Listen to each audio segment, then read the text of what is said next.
Okay, so you just got a new editing project to work on, you set up your desk, download the raw footage, drink some water, and finally start editing. And you keep editing and editing and editing when eventually you hit your first creative block or come across a difficult effect that you are trying to make. You keep trying, you watch tutorials, but then eventually you feel burnt out. You stand up, do a big stretch, and find out it's just been 20 minutes since you started editing. Sounds familiar? Hi, I am Madhav, a 20-year-old video editor from a third world country making thousands of dollars every single month through video editing. And I am able to sit 4 hours in one stretch for editing without any breaks. And if you're someone who is not able to sit longer for editing sessions, then this video is for you. Now, I was not always like this. I used to be that person who could barely sit for 30 minutes before getting distracted, checking my phone or just losing focus completely. But everything changed when I started taking my focus and energy levels as seriously as how I used to treat my time. Your energy and focus matters just as much as planning your calendar and planning the work you will do for better time management. In this video, I am going to show you exactly how I am able to maintain intense focus for 4 hours straight, how to make editing feel addictive instead of exhausting, and the simple changes that transform my productivity completely.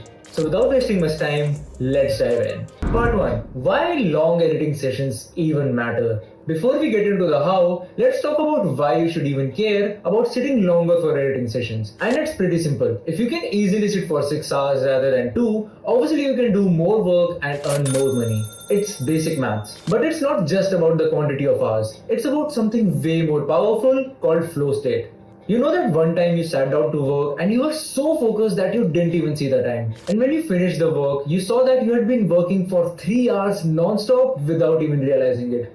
That's flow state. Flow state is when you are completely immersed in what you are doing. Time disappears, distractions don't exist, and the work just flows out of you effortlessly. And here's the thing, you can't get into flow state in just 20-minute sessions. Flow state requires time to build up, and once you are in it, that's when the real magic happens. When I am in flow state, I can edit an entire video from start to finish in one session. The pacing feels natural, the cuts feel intuitive, everything just clicks. But when I am constantly breaking focus, checking my phone, taking breaks every 30 minutes, the work feels like struggle.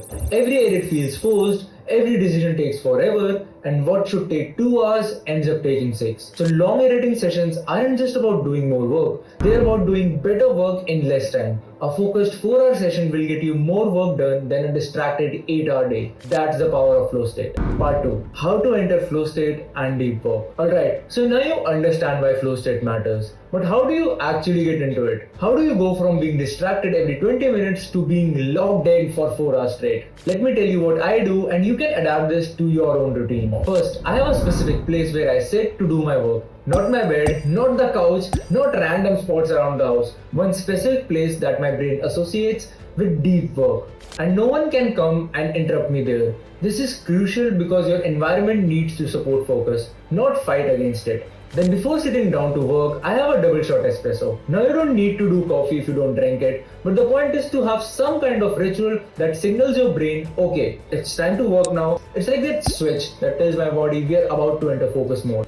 Then here comes the most important part. I put my phone on do not disturb, put it on silent, and then hide it. Not just face down on the desk, I actually hide it somewhere I can't see it. Out of sight, out of mind.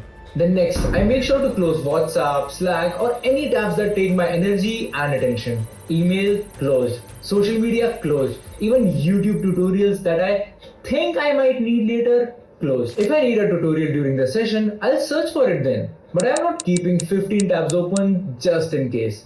And then I just start working. I don't wait for motivation, I don't wait to feel ready. I just open my editing software, look at my to-do list that I prepared before the session and start with the first task. And also, the type of work I am doing does not matter. Whether it's client work or a personal project.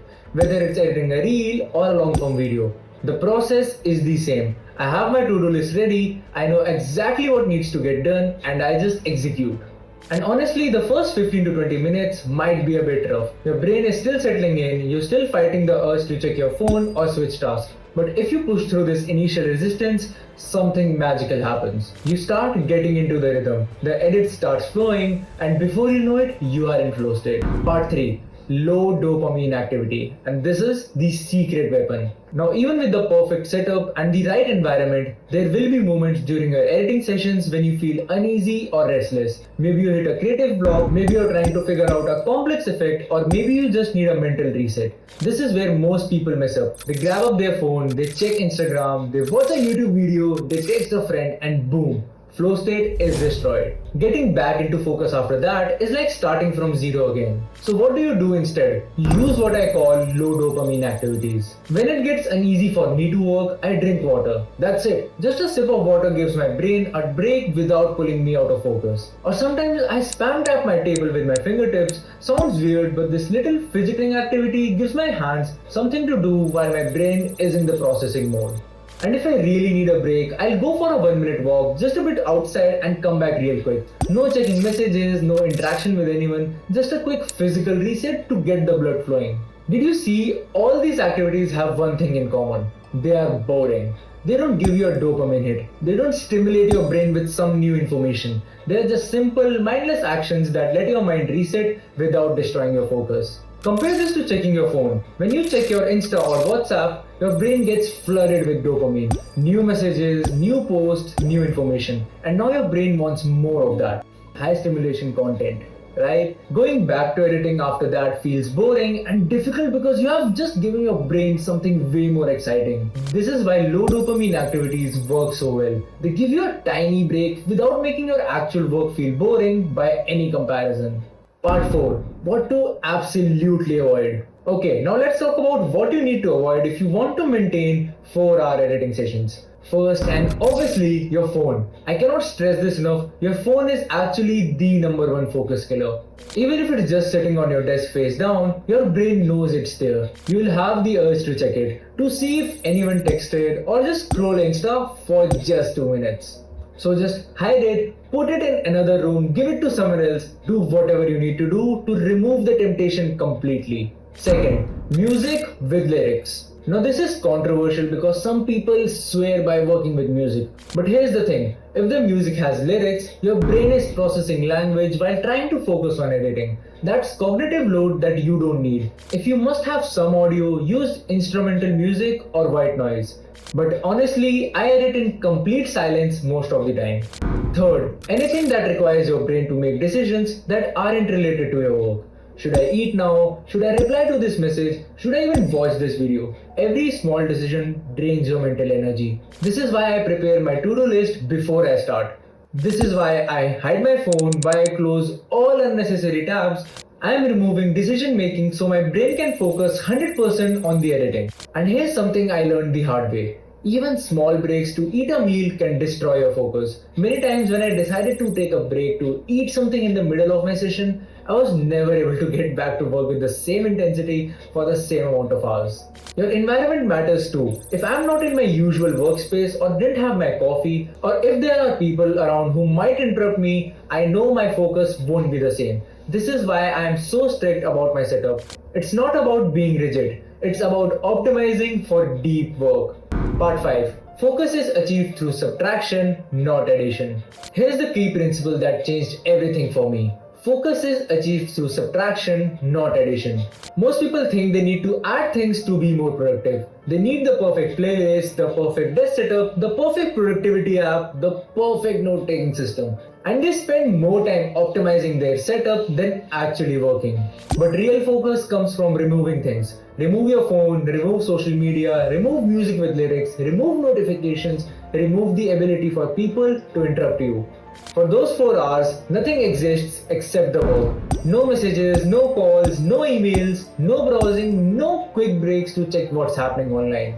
Just you and the editing software. This might sound extreme, but think about it. You are only committing 4 hours of intense focus, that's it. After those 4 hours, you can check your phone, respond to messages, eat a meal, do whatever you want. But during those 4 hours, you are completely locked in.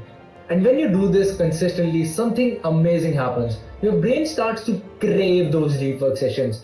Editing feels addictive instead of exhausting. You start looking forward to sitting down and getting into flow state. Because you know how good it feels to be completely immersed in your work. That is when editing changes from being a struggle to being something you genuinely enjoy. Now look, I am not going to lie to you. Building the ability to focus for 4 hours takes time.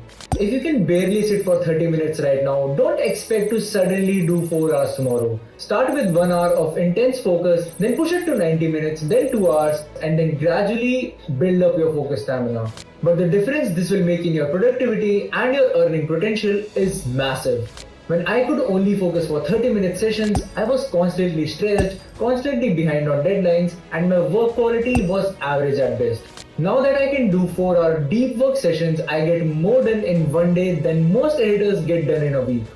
And it's not just about the quantity of work. The quality has improved dramatically because I am editing in flow state rather than fighting through distractions. So here's what I want you to do. Try one 4-hour deep work session this week. Set up your environment, hide your phone, close all distractions, prepare your to-do list, and just commit 4 hours of pure focus. Use low dopamine activities when you feel restless, but do not break the session. See how much you can accomplish, see how it feels to work in flow state, and then make it a habit. Because once you experience what it's like to edit for 4 hours with complete focus, you will never want to go back to those scattered, distracted 20-minute sessions. See, I cannot hold your hand and make you take action, but I can only say, please don't stop, it will work out.